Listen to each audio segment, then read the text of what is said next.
what I was trying to do tonight, that we do a review if that is feasible with questions of the present subject which we have been dealing with here for a long time and which is now becoming of some import in the Theosophical Society. Namely, we have named it Theosophical Mysticism. So what is that? And oh, there we go. That's not mysticism. That's just a heater and air conditioner. In any event, and in that respect, I need to say if also, because there will be probably portions in this little talk which arouse some further questions or so forth. If you just put up your hand and then in short order I would proceed to that and respond to your question. So being somewhat of a historian, it is natural that I would look back chronologically and historically and try to explain how this subject, or I consider it at least in my own psyche or discovery, came to be. And in so doing, I'll indicate that many, many years ago, very soon after the society had purchased this building, and then we set it up, and after, as some of you may remember, we found a dead dog underneath the building and all of that. Yes, and well, they come in, and sometimes when they come in, they don't go out. It was right down below. But we got rid of it. It was right at the very beginning when we moved in here. But so soon after all of that happened, some of these conversations which I'm going to allude to now took place. We had a gentleman, he was a British gentleman, I think I mentioned him before, Will Ross by name. He was a nautical engineer, very, very fine, learned man, and he was working for the Navy. The Navy at that time still had a pretty serious installations in LA Harbor. So he was here and then he was other places. Anyway, he was pretty alert to various things that were going on. And so one time, and I was here alone with him, I think, before a meeting, and he said, I've been listening to the radio, and because the TS had a radio program at that time, and that it was made, the tapes were made in Wheaton at the headquarters, and I think they were played once a week on one of the stations. And so he said that he was listening to our program, and he wasn't terribly happy with it. He was a typical critical-minded Englishman. In any event, he did indicate that he was comparing that radio program with another one that he was listening to occasionally, and that was put on by the Philosophical Research Society. At that time still presided over by Mr. Manly P. Hall. And he said, you know, of course there was only the two of us talking to each other. He said, I really liked PRS's program better than our own. Oh, I said that, you know, that's treason. Don't say, don't say things like that. But in any event, we talked about it, and I said, well, in what respect I think I listened to neither of them, or at least not frequently. And so I said, in what respect do you feel that the PRS program was superior to the TS program? He said, well, he said primarily because, if I can say so, it was much more mystical than ours. And that, of course, rang an unpleasant doorbell in my head, because it felt that we were really missing out over something. So I talked about it a little further, and he has been a TS member for a long time. I also, but I was only, 21 and a half years old. And of course with that youthful brashness, I would attack anybody and so forth. I think primarily because it feels good to fence with people, even if that fencing is taken care of in an intellectual fashion.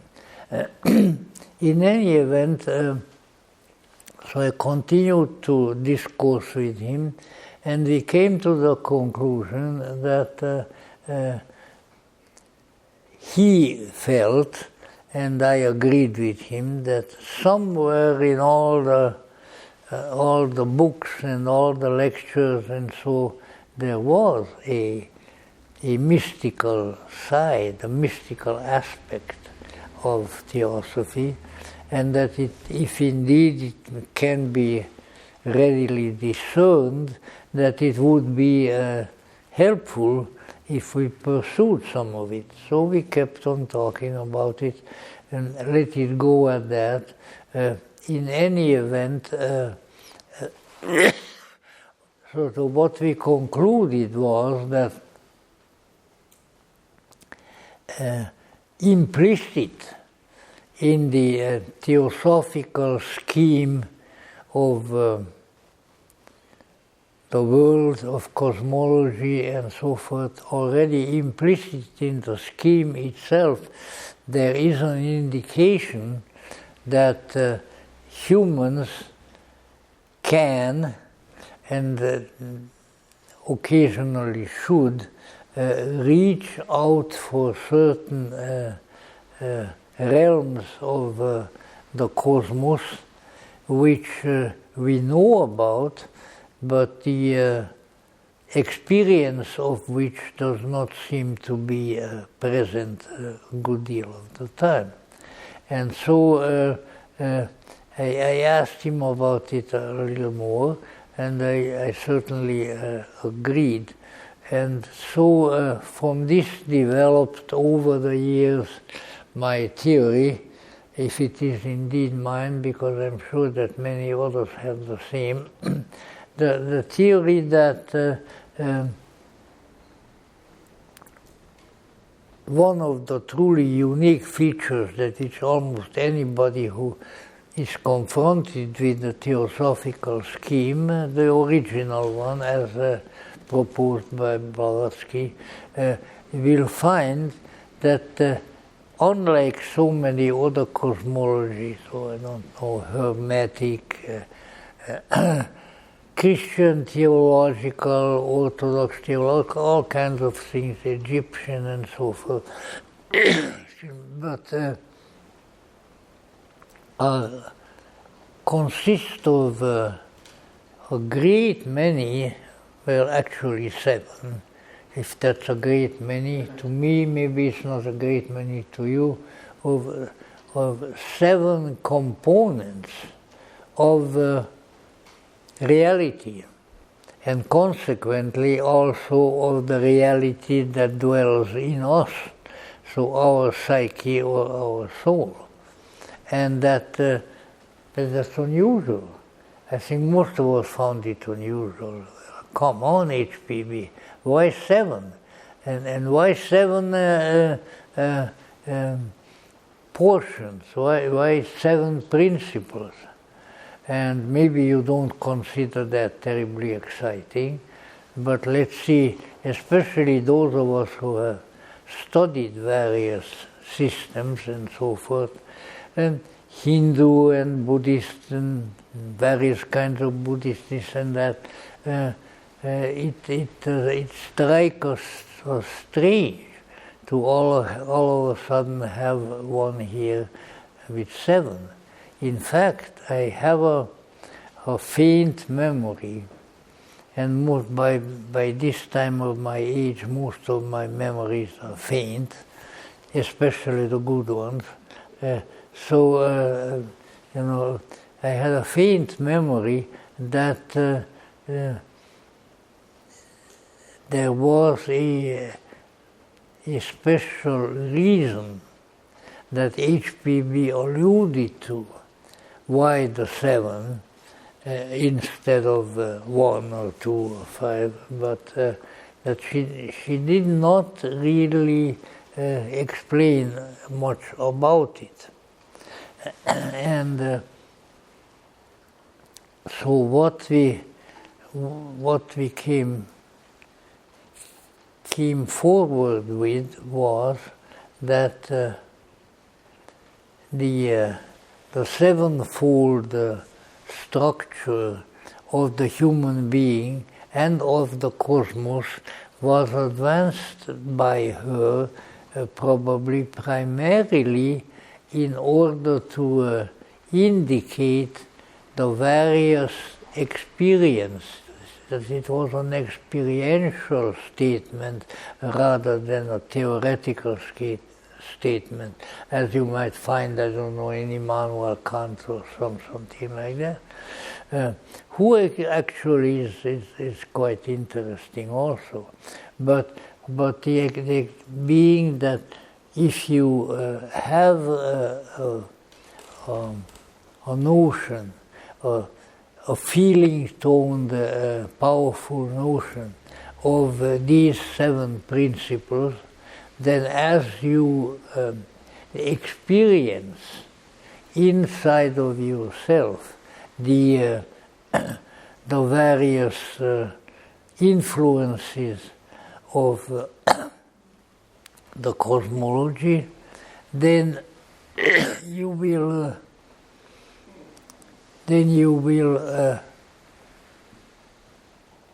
be able to do what a mystic does. Instead of memorizing, excuse me,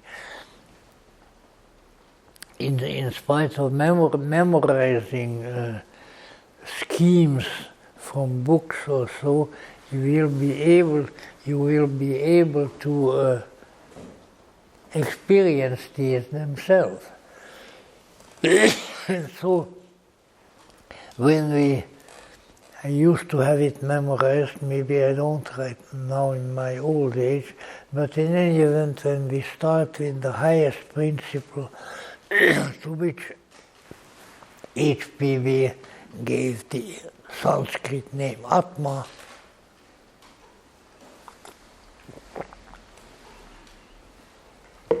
and from there descend, let's see, to the lower one, then you see you have Atma and Buddhi, and I don't think it's necessary.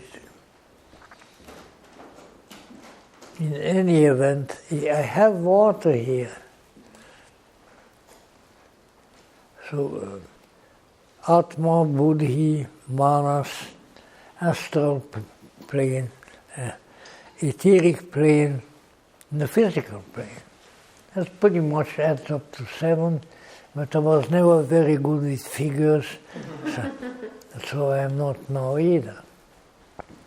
I hated the mathematics to begin with, and I only got by in the long run was because I became very friendly with the mathematics teacher.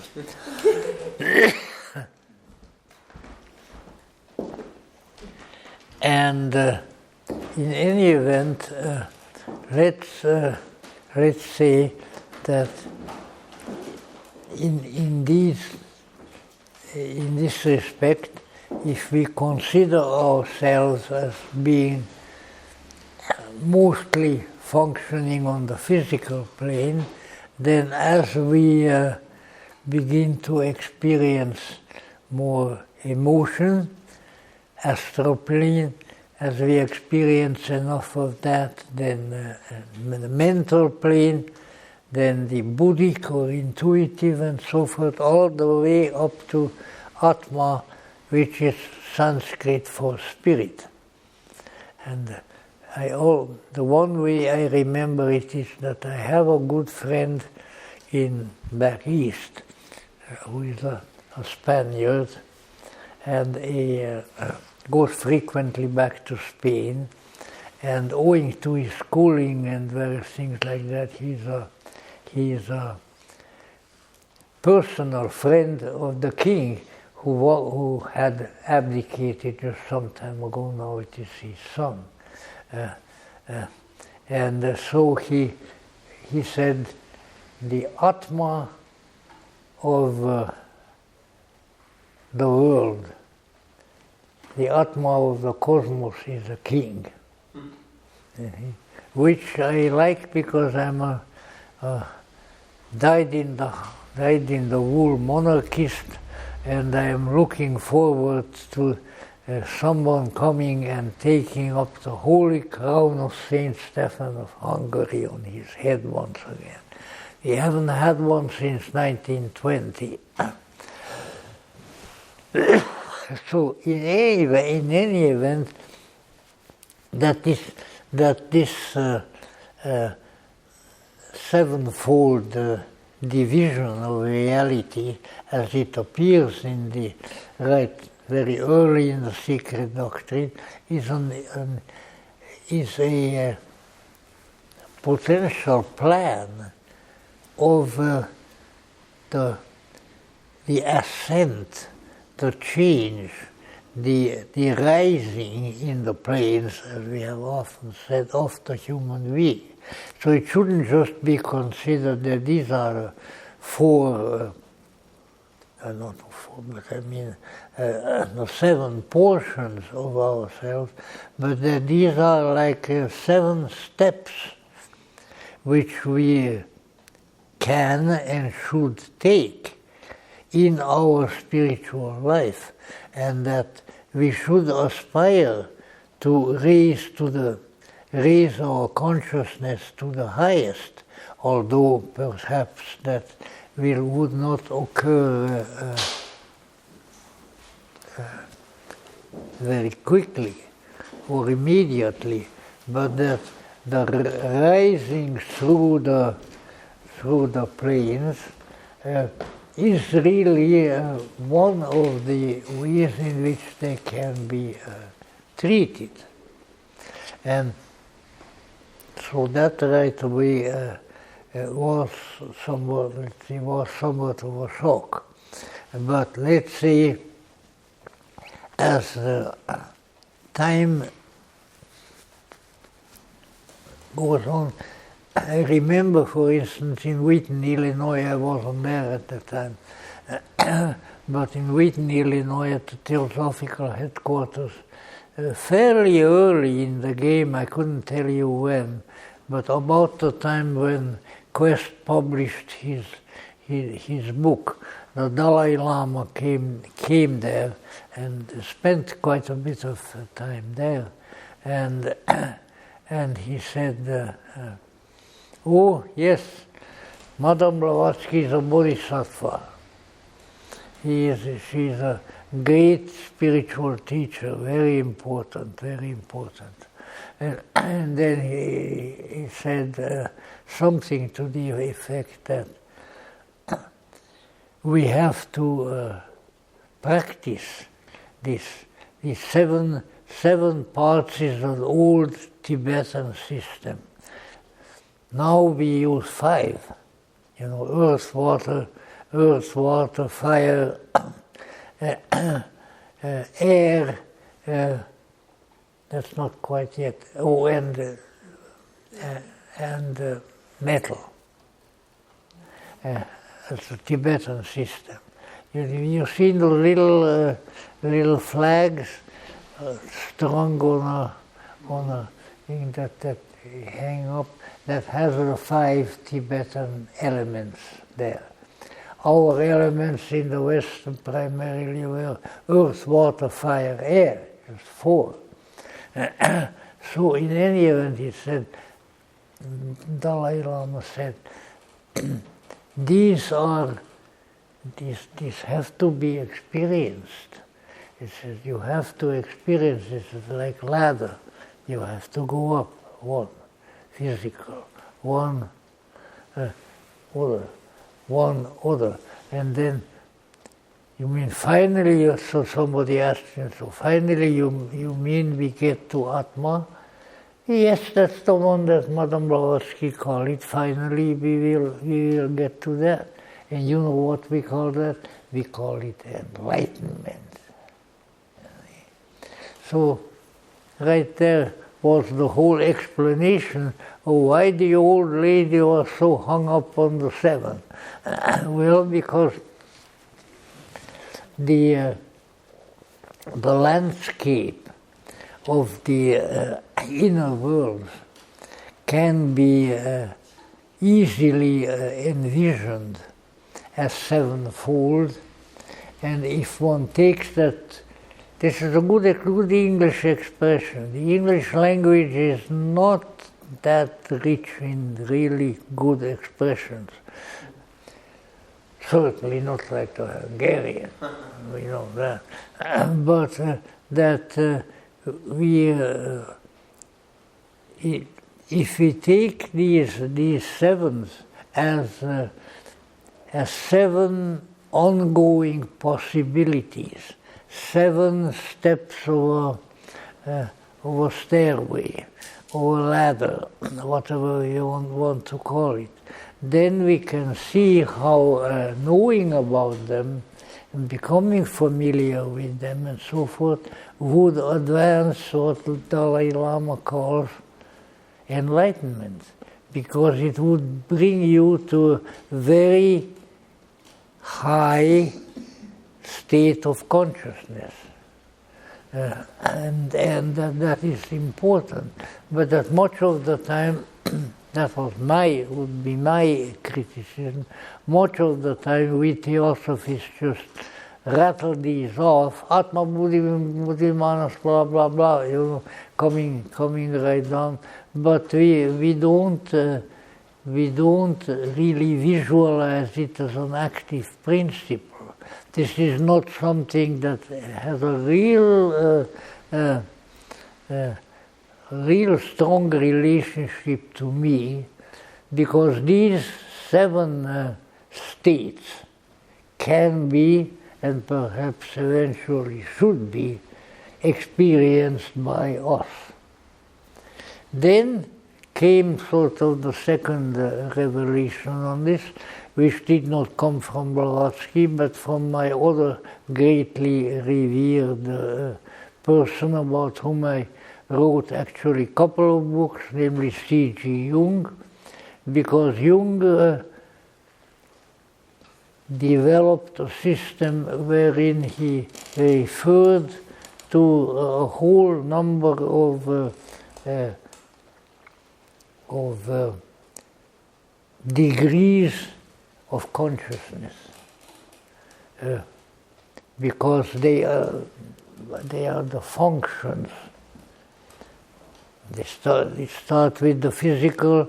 From the physical, you go to the feeling. From the feeling you go to the mental, to the thinking. From the thinking, then, if you're lucky, you begin to slither into the transcendent function, which brings you into contact, with what Blavatsky would be the higher, she didn't call them functions, but the higher principles, such as Atma, Buddhi, and Manas. Now, what does this mean? It means that without saying so, she had outlined a plan. She had outlined a way of going. You start, obviously, we start with the physical, but we don't stay there. While maybe the way things are now, unfortunately, in my estimation, our culture has stood there and still stands, because whatever is not physical is not real, you know. And so that goes right into your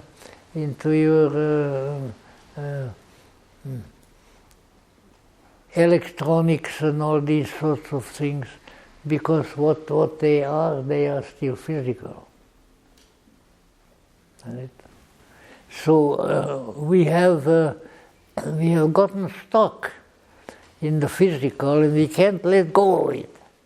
Or maybe it will not let go of us, which is probably would make more sense. And so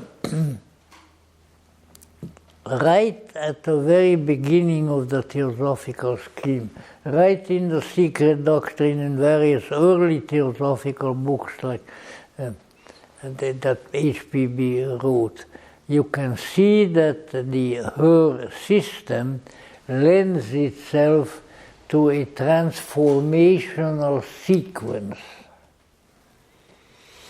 which when all is said and done, not all that much different from Jung's individuation process, whereby putting yourself together from various psychic functions, you become whole, you become complete, which right now you are not.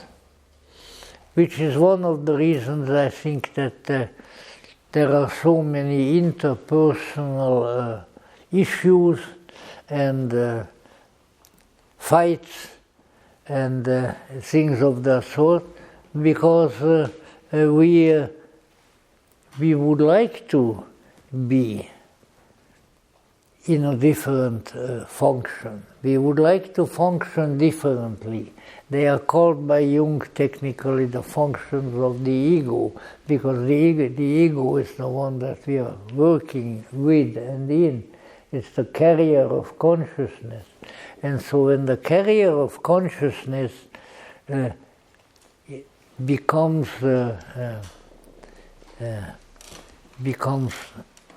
stimulated sufficiently, then you have risen to a different level of consciousness. So consciousness, Bewusstsein, which the German term is, that both Freud and Jung used. Bewusst means conscious, sein, being conscious. So consciousness is it's sort of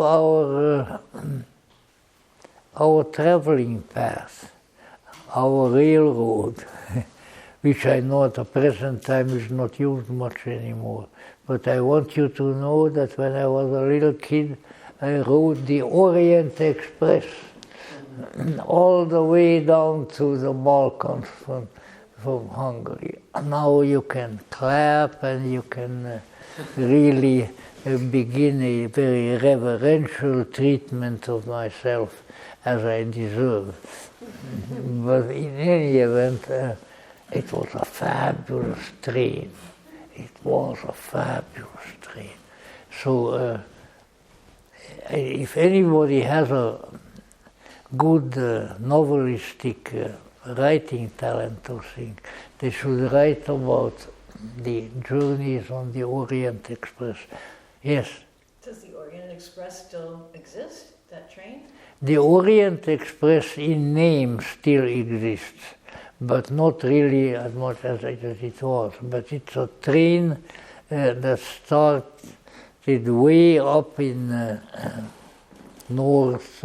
northwestern Germany, went through all the southern Germany, Austria, elsewhere, and then takes a turn right at Budapest and then shoots right down with there to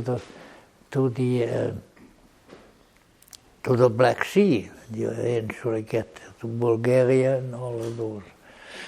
So that's, and as such, it was considered very elegant and very informative, and the sort of thing that gentlemen in top hats and frock coats would give to their girlfriends in Paris. And then they would get on the train and go down. You know. I really don't know of anyone who did that, but I can well imagine that that would be a nice way, with or without a top hat. In any event, they were very, very fancy, beautifully furnished, with very expert staff, very good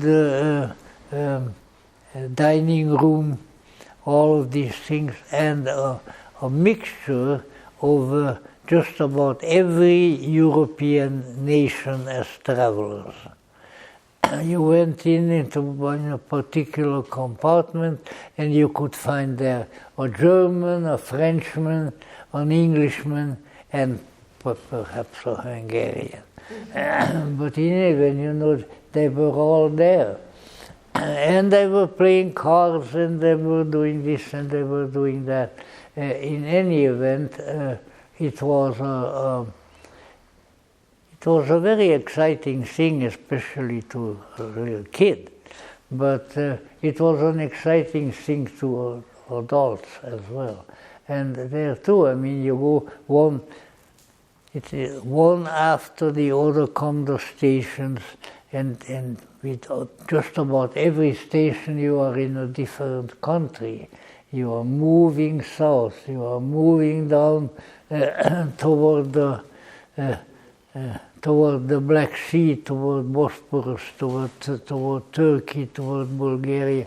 It's a constant movement, and you hope that with every one of the new stations you will have some exciting experience, which sometimes may be true, sometimes may be not.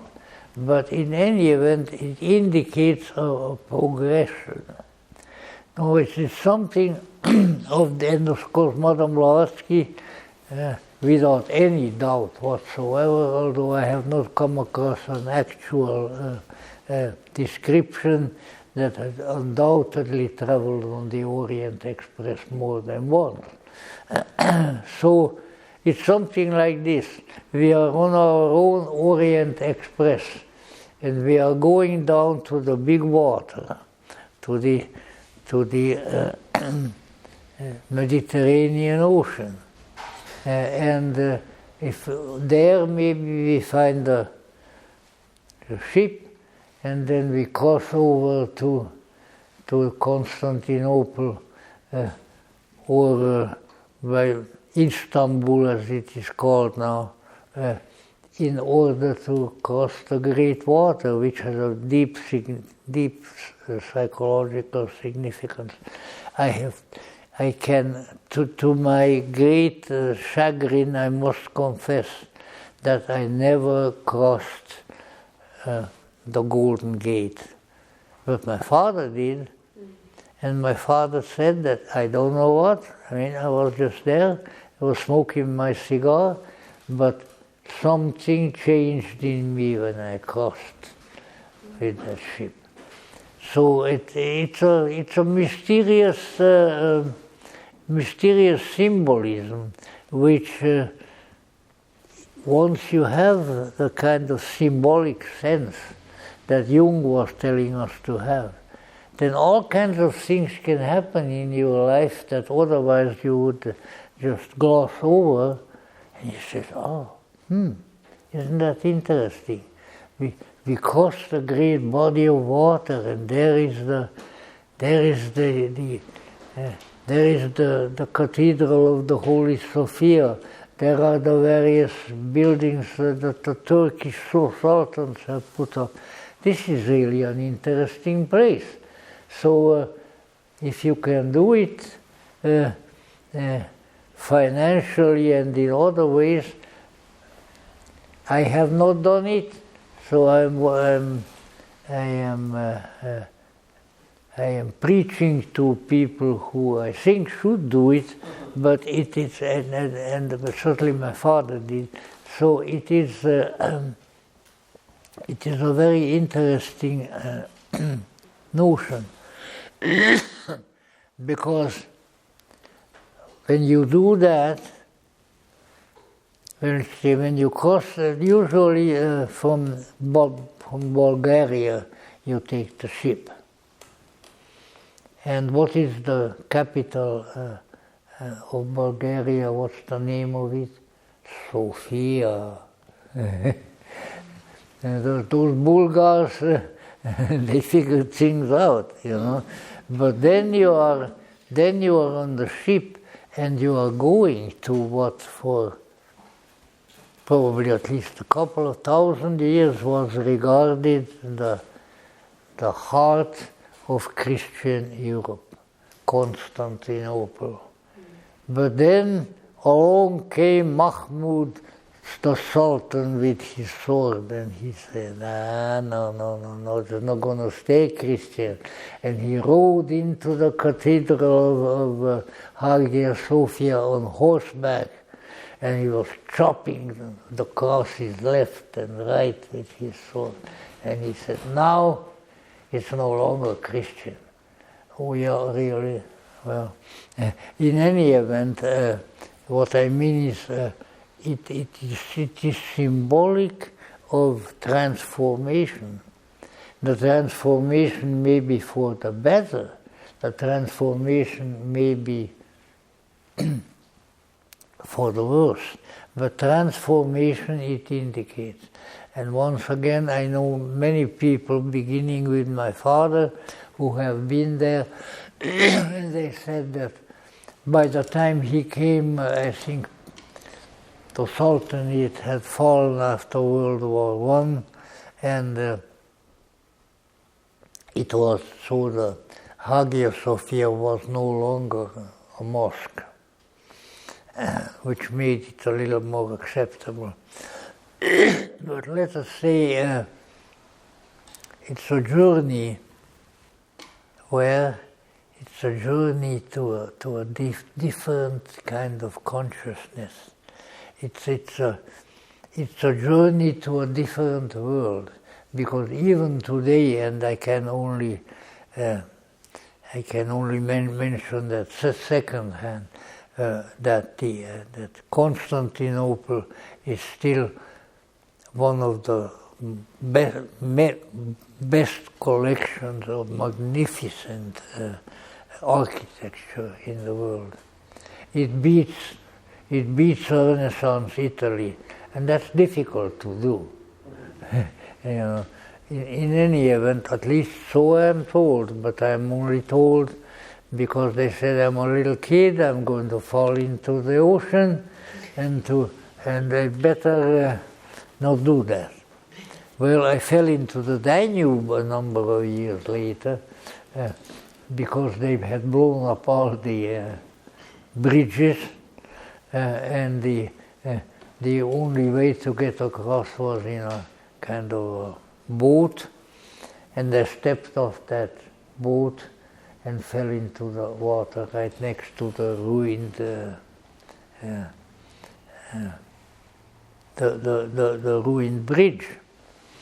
So that was in the winter of 1944. And let me tell you, that Danube was cold as a sun. Oh, and by the time I got to my destination, when my mother was with me, she pulled me out of the Danube. No, not everybody's parent has done that for them. But then we walked up into the Buddha Hills on one side of the Danube.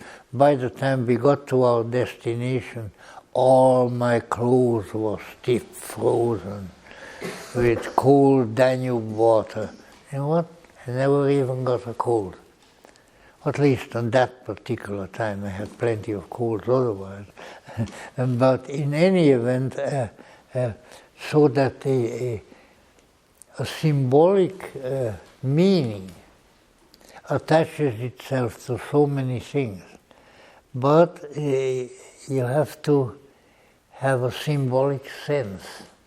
You have to have a deeply rooted feeling that something important is going on.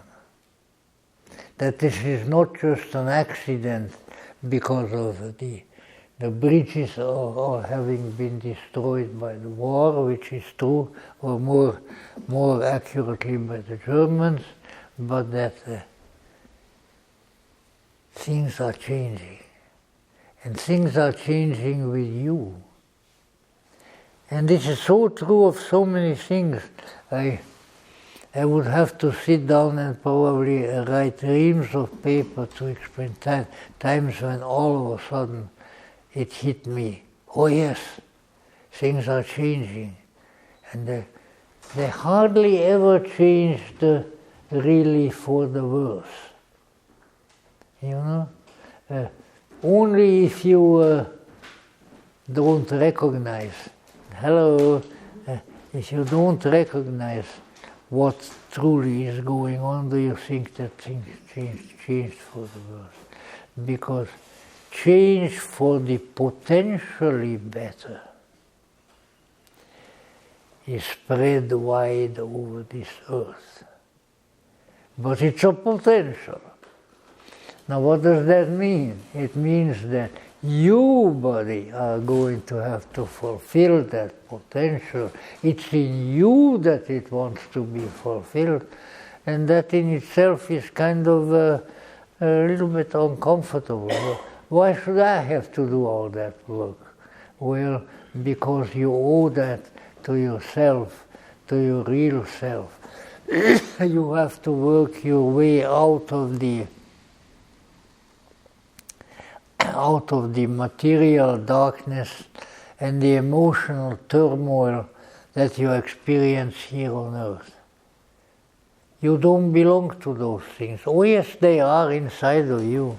You have the capacity to get emotional, of course.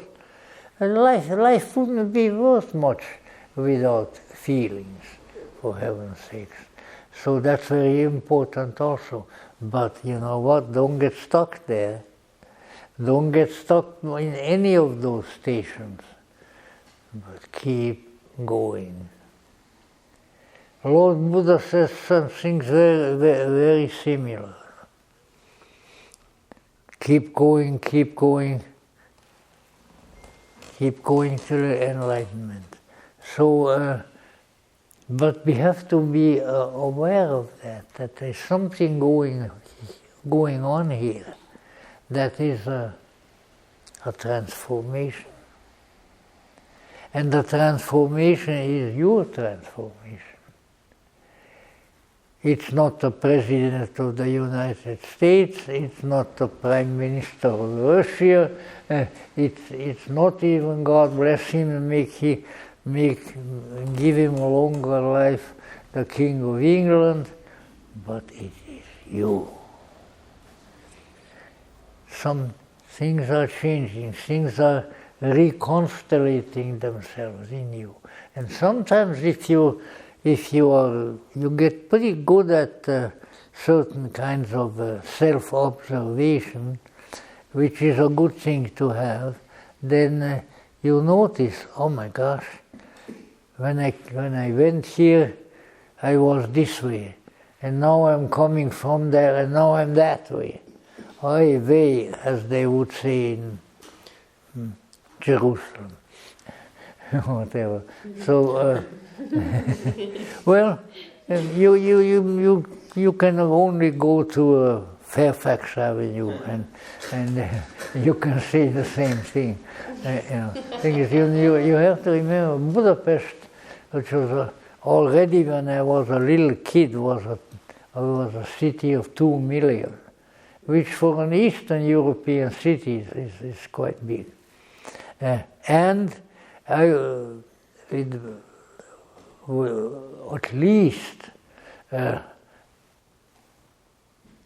least a million and a quarter of that population was Jewish. I wonder why. Well, because they came there, and the poor Jews, there had been persecutions in Germany before, there had been persecutions in what now is called the Ukraine and things like that, so they could come in through the passes of the Carpathian Mountains into Hungary, and not until World War II, when these detestable demons took the government in Berlin, did we have any persecution of the Jews in Hungary. Only thereafter. So you have to watch yourself, because evil spreads like some kind of a black goo on the floor. You pour it out and it comes, and then you have to know somehow how to stand up to it, and in so doing you will advance your own transformation, your own how do we call it in German? Individuation, because this is one of the great secrets which we have to know, that we need to change. Okay, that far it's all right.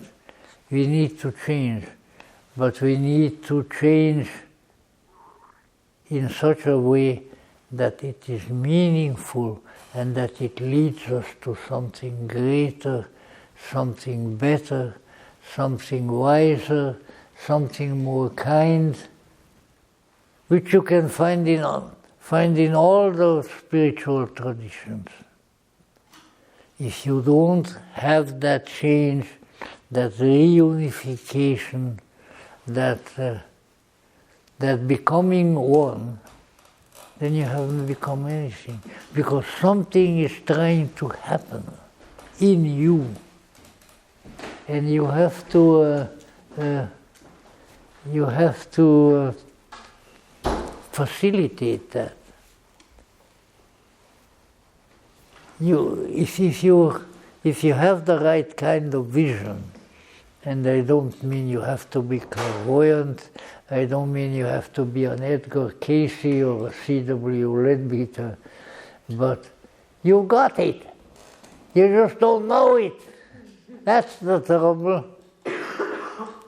And that is why we all have the capacity for the vision, but that vision in turn must be turned to the task of unifying, sanctifying, glorifying our true self.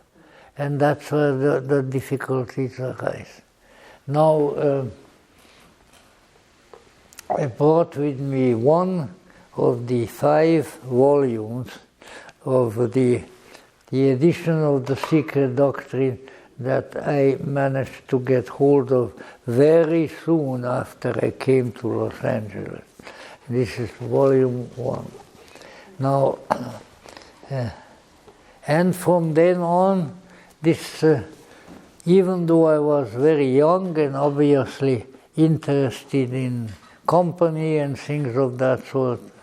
This was my bed companion year after year after year. And why? Because in it I discerned that there is a pattern, there is a plan that is implicit here. It is presumably about the cosmos. It is presumably about old continents that are no longer with us. Plato's Atlantis, and somebody else's, it was some American guy, I think he was a congressman or something like that, who came up with Lemuria. And you know how he came up? He went ape. And you know how he went ape? It's because on a lot of the different islands and continents and subcontinents and so in that area in the Pacific, on that,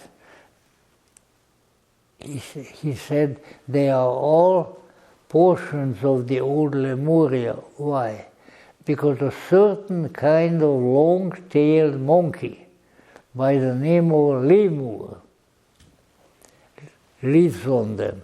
You can find them way over near Australia, and you can find them way near the north. They are everywhere. And so this American gentleman decided that where there are that many monkeys, well, there must have been a continent. Maybe a little bit of an overstatement, but you know, members of the US Congress are rather known for overstatements and understatements, even today, as you probably noticed at the present time. So in any event, let's say Lemuria is not really, they're just faint indications of it in the secret doctrine. So what we really have there is as Joey Mills, one of the more prominent theosophists and a wonderfully wise woman, I was her big critic and enemy at one time. I was. I didn't insult her to her face. People didn't do that. I was pretty mad at her. But that changed on both sides. She was a very wise woman. In any event, she said that the secret doctrine is a myth.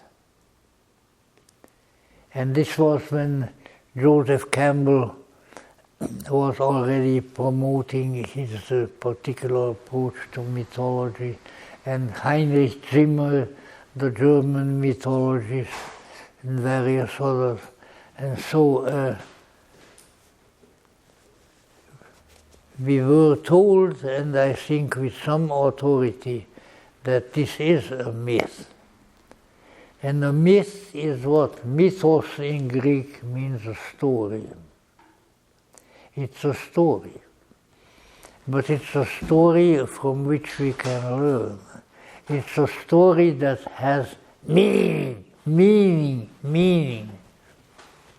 And if we get that meaning, then everything's okay with us. If we don't get that meaning, then we might walk away and try to take more LSD than the last time.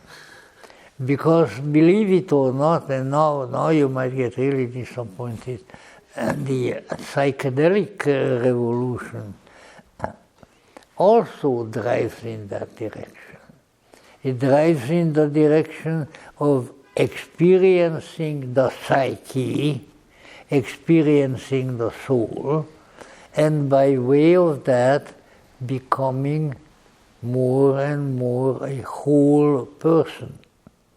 Now, of course, you tell me, I know a lot of guys and a lot of girls who have taken tremendous amount of LSD in their days, and they're not whole. Well, you know, maybe you missed a little bit of their wholeness, you know. Maybe there is a wholeness there that you don't discern. Maybe they are going to be. Maybe they're just moving in that direction. Don't be too quick with your judgment, because there is no doubt that profound individuational psychological changes go on in people who take psychedelics. The changes are manifold, the changes are sometimes recognized, sometimes not, all kinds of variations, but the changes are there. And maybe that is why, in the wake of the psychedelic era, we have, I think, maybe I'm trying to flatter some people, and I can see some of you are going to come up. Well, I took some, you know. No, I don't think you're going to. But in any event, it does induce, the psychedelics do induce profound psychological developments, which, if properly treated, many times can lead to individuation in the Jungian sense, and various items of that sort. In other words, in order to change, even to change the right way, just a minute, excuse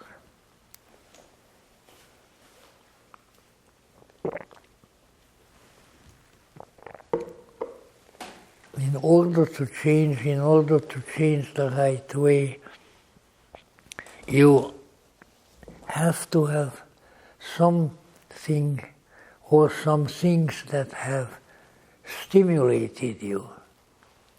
You have to have an enticement. I'm not Timothy Leary, and I am not advocating the lysergic acid diethylamide tartrate is the only or the best way to change. But it is one. And there are others. And there are agencies which are not at all psychedelic, but maybe of various other kinds. And therefore, there are a number of significant conclusions that we have come to already. One of them being that we are here to change in a particular direction. We don't want to become less than we are, and we don't want to stay the way we are. But we want to change in a particular direction.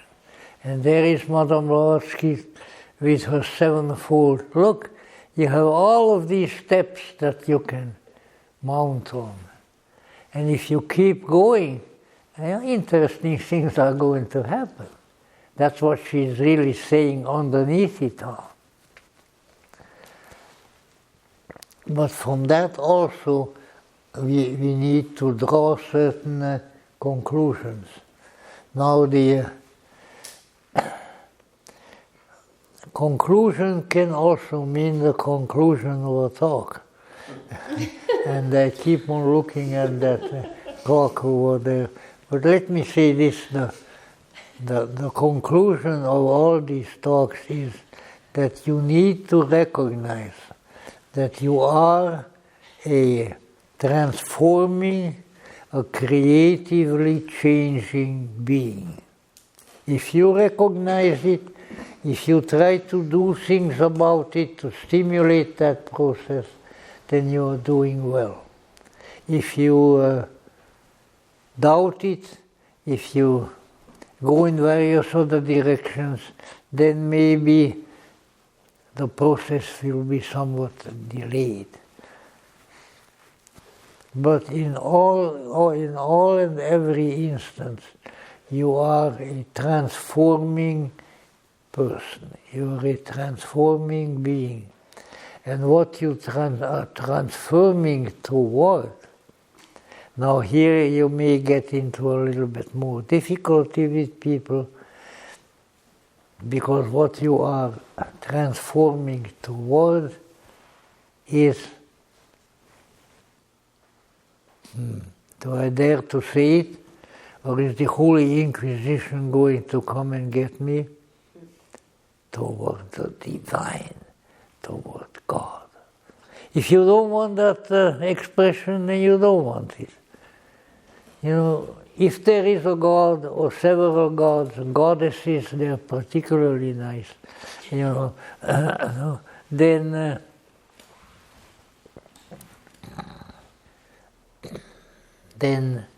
maybe they like to come to you. Maybe they like you to be transformed into their kind. Look at Greek mythology. One after the other, human beings have undergone what the Greeks called apotheosis, which means becoming a god. And you know that in one great branch of the Christian church, very ancient Christian church, to this day, their sainthood is called apotheosis. The saints of God, and that is the Greek Orthodox Church. Why? Well, because they told us, the priest told us that that's what's happening and we are doing it, and we hope that we are going to be similarly transformed, and that's all there is to it. Apotheosis is becoming close to God, which is becoming like God, becoming God. And look at the various statements in the Bible that indicates a deification of people if they do things right. And that deification is the apotheosis. And of course, look at all the people who have become gods and goddesses in the various polytheistic religions. It just is that way. If you lived a few lives in India and lived them as you should have, then you should have joined the devas by now. A deva is a god. A devi is a goddess. If you haven't, then maybe you weren't really listening, or something or the other. But let's say these possibilities are here.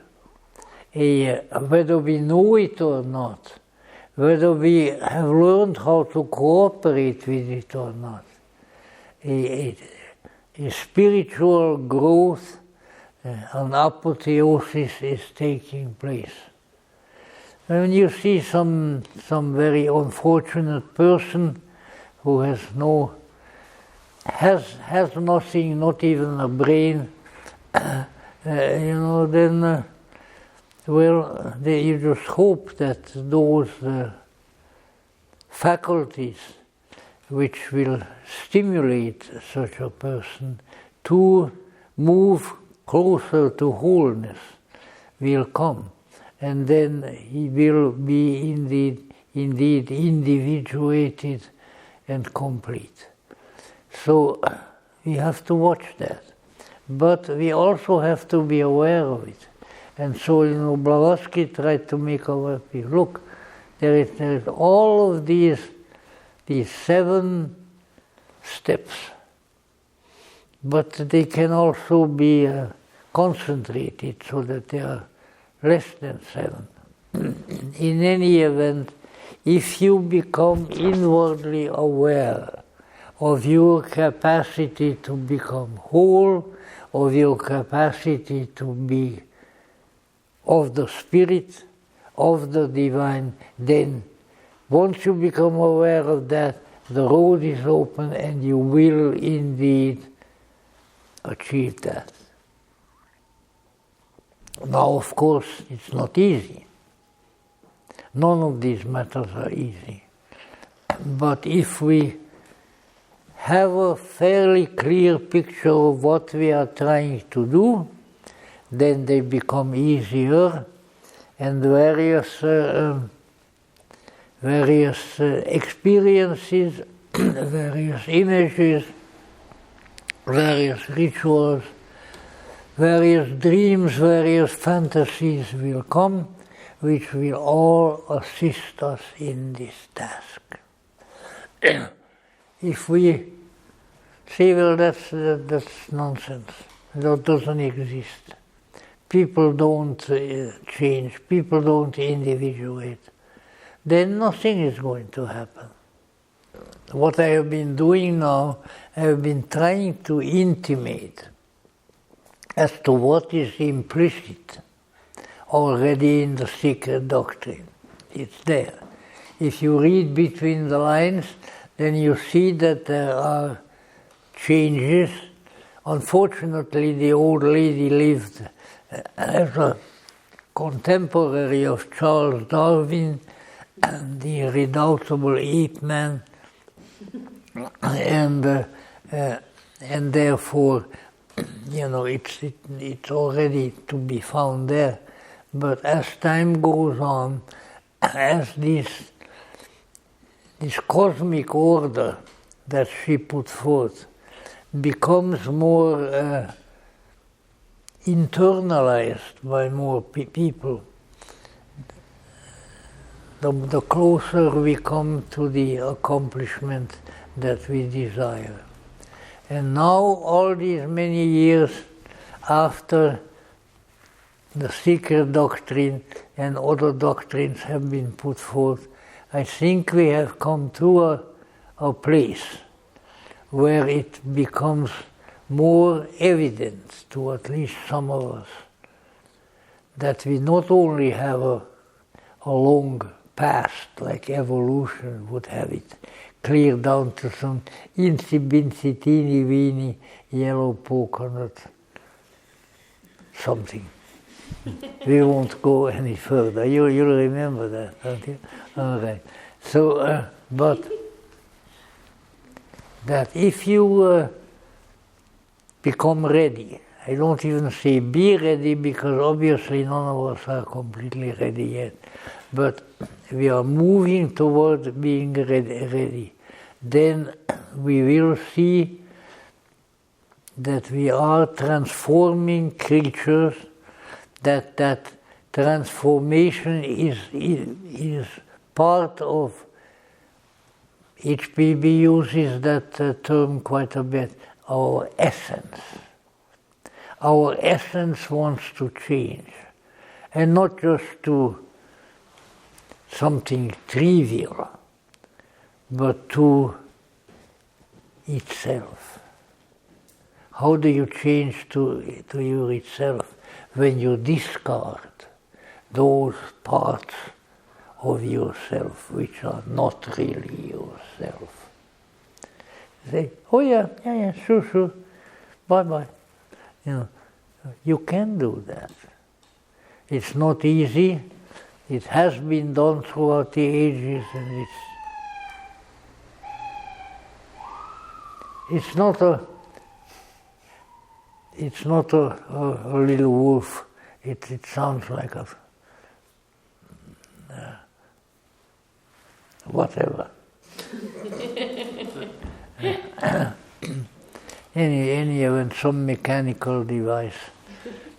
You see, even the street is becoming more and more involved in its own mechanics. It's terrible. In any event, we can change, we can transform. And not only do we can, but owing to a deep, ancient, never forgotten necessity, we must. If we don't transform, if we don't change, we have not fulfilled our purpose. And the eternal parent, wrapped in her ever invisible robes, who had slumbered once again for 7 eternities, and has come forth, and has brought us, along with so many other worlds and beings and things into the world, has brought us to that point. We must wake up and see what incredible will, incredible intentionality. Friedrich Nietzsche recognized that will. Has brought us here, and not only brought us here, but if we cooperate with it, if we cooperate with it, it will take us further. Because we are unfinished animals, as I think Gerald Hurd called us. So, when we are finished animals, then we will be real human beings. So, if you look at the message that is in the entire theosophical corpus, and clear up to the present moment, what we have there is a promise.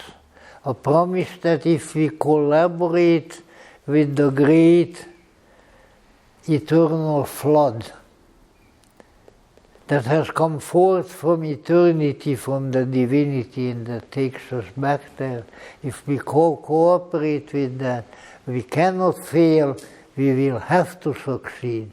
In fact, to some extent, we have succeeded already, and that is perhaps why we are here together. So keep those things in mind, and look, and you will get one picture, one revelation after to the other, because these discoveries are the mysticism of theosophy, namely the recognition of what we can be, and thereby facilitating of what we shall be, and what we in many ways already are. So thank you very much, and we'll go further with this next time.